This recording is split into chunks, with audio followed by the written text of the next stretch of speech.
لیکن ہر دھرمی ہے اور بھارت ایک میسج کنوے کرنا چاہتا ہے جو میسج نہیں بلکہ ایک پوری پالیسی اس نے تبدیل کر دی اب. پیدا کر رہے ہو غریب پیدا کرو, میں تو کہہ رہا ہوں پیدا کرو مگر امیر پیدا کرو نا. آپ تو پیدا بھی کر رہے ہو, پیدا بھی غریب کر رہے ہو. کچھ سمجھ نہیں آ رہی کہ یہ ٹی ٹی پی کے ساتھ جو ہے کیسے نپٹنا ہے. پاکستان کی اکنامکس لیبر کی ریمیٹنس پہ کھڑی ہے. اگر خدا نہ خواستہ اس ریمیٹنس میں کوئی ہلچل آ جاتی ہے تو پاکستان کی اکنامی کلیپس کر جاتی ہے.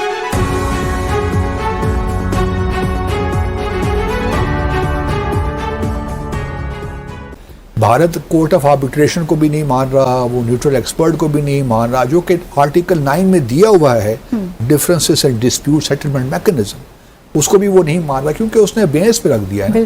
تو ہمیں پہلے تو بھارت کے اہداف سمجھنے ہیں. بھارت نے بھی اس کا جواب دے دیا کہ جی یہ بینس میں ہی رہے گی, آپ جو کچھ کر لیں. وہی انہوں نے پیرٹ کر دیا اپنا بیان کہ جب تک ٹیررزم ختم نہیں ہوگا اس وقت تک ہم یہ بات اس کو بحال نہیں کریں گے. اب وہ ٹیررزم کون کہے گا کہ ٹیررزم ختم ہوا ہے نہیں ہوا؟ وہ بھارت خود بھی جوری ہے, خود بھی سب کچھ ہے نا, پروسیکیوٹر بھی خود ہے, جوری بھی خود ہے, فیصلے قاضی بھی خود ہے, سب فیصلے سے خود ہی کرنے. تو وہ بھارت کی ایک اس وقت جو ہے نا ایک بڑا واضح طور پہ نظر آ رہا ہے کہ بھارت ٹائم لینا چاہتا ہے, وہ جو پروجیکٹ اس نے کرنا ہے اس کو کمپلیٹ کرنا چاہتا ہے. ٹی ٹی پی نے اگر کراچی میں آ کے حملہ کیا ہے اور افغانستان کا بارڈر ہمارا کے پی کی سائڈ پہ ہے یا بلوچستان کی سائڈ پہ ہے, اس کا مطلب ہے کہ یہ جو بھی دہشت گرد اگر افغانستان کے اندر سے بیٹھ کے حملے پلان کرتے ہیں, کوآرڈینیٹ کرتے ہیں, تو افغانستان کے بارڈر سے لے کے کراچی تک ہماری تمام انٹیلیجنس ایجنسیز جو ہیں وہ مری ہوئی ہیں, انکمپیٹنٹ ہیں, مینٹلی ڈیفنکٹ ہیں, کہ وہ اس پورے کے پورے پروسیس کے اندر جس میں یہ دہشت گرد انٹر کرتے ہیں, اسلحہ کیری کرتے ہیں, پلاننگ کرتے ہیں, کمیونیکیٹ کرتے ہیں, اس پروسیس کے اندر یہ کہیں پر بھی انٹرفیئر نہیں کر سکتے. 2035 تک Pakistan will become water اسکیئرس country. اب اس تمام چیزوں کو جو انڈس بیسن کے اندر ہو رہی ہے اور انڈس بیسن کو جس طرح تباہ کرنے کی کوشش کی جا رہی ہے, کیونکہ بھارت نے جو پلان بنایا ہے وہ 8.3 کلومیٹر ٹنل جو انہوں نے لاہور استھتی سے شروع کرنی ہے اور اس کو لے کے جانا ہے اور اس کے ذریعے وہ پاکستان کے چناب کا واٹر ڈائیورٹ کرنے کی کوشش کریں گے. تو آپ امیجن کر لیں کہ ایک تو رپورٹس یہ ہے کہ واٹر اسکیئرس کنٹری ہوگا, اس کے بعد جو پانی آ رہا ہے اگر آپ اس کو بھی انڈس بیسن سے نکال لیں گے, چناب جو پاکستان کی مین ٹریبیوٹری ہے, اور وہاں سے اگر پانی چلا گیا تو پاکستان کا کیا حال ہوگا, تو پاکستان کے کسانوں کا کیا حال ہوگا. اس کے افیکٹس جو ہے وہ کلیئرلی آپ فیل بھی کر سکتے ہیں, آپ دیکھ بھی سکتے ہیں کہ یہ کس طرح ہو رہا ہے اور کس طرح کر کے ہو رہا ہے. تو اب ضرورت میری ایکسپورٹ 2000 میں تقریباً 10 ارب تھی, 10 ارب ڈالر. آج میری ایکسپورٹ جو ہے وہ تقریباً 30 سے 35 ارب ڈالر ہے. انڈیا کی ایکسپورٹ جو ہے وہ 42 ارب ڈالر تھی, جو آج 770 ارب ڈالر ہے. بنگلہ دیش جو ایک دھیلے کی کاٹن پروڈیوس نہیں کرتا, وہ 45 ارب ڈالر کی ایکسپورٹ کرتا ہے, اور جو آپ کا جو ویتنام ہے وہ 575 ارب ڈالر کی ایکسپورٹ کرتا ہے. تو مجھے یہ بتاؤ کہ آپ خواہش تو کر رہے ہو اور ایکسپورٹ نہیں کر رہے, تو وہ کیسے بیلنس ہوگا, وہ چیز کیسے بیلنس ہوگی جو آپ کے لیے بنیادی چیز ہے, جو آپ کا کبھی بیلنس نہیں ہو سکے گا.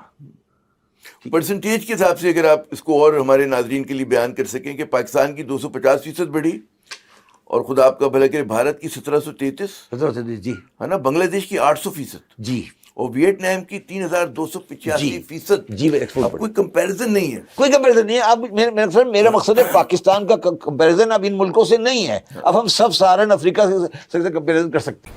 جو لوگ یہ باتیں کرتے ہیں نا کہ بھارت نے عالمی قانون کی دھجیاں اڑا دی ہیں, وہ ہم سب جانتے ہیں. مطلب اس میں تو کوئی دو آراء ہو نہیں سکتے. ورلڈ بینک نے بھی کہہ دیا کہ بھارت نے غلط کیا, دنیا کی اوپینین بھی آپ کے ساتھ ہے, تو کیا بھارت اس سے مروب ہو جائے گا؟ نہیں. مطلب کتنا پریشر آپ بلڈ کر لیں گے. بھارت نے ایک فیصلہ کر لیا ہے, چاہے وہ اب امریکہ اسے کہے یا بلکہ امریکہ جو ہے کسی شاید لیول پہ کہہ بھی رہا ہو, لیکن جو ہے بھارت نے اب ایک فیصلہ کر لیا ہے. اب وہ اب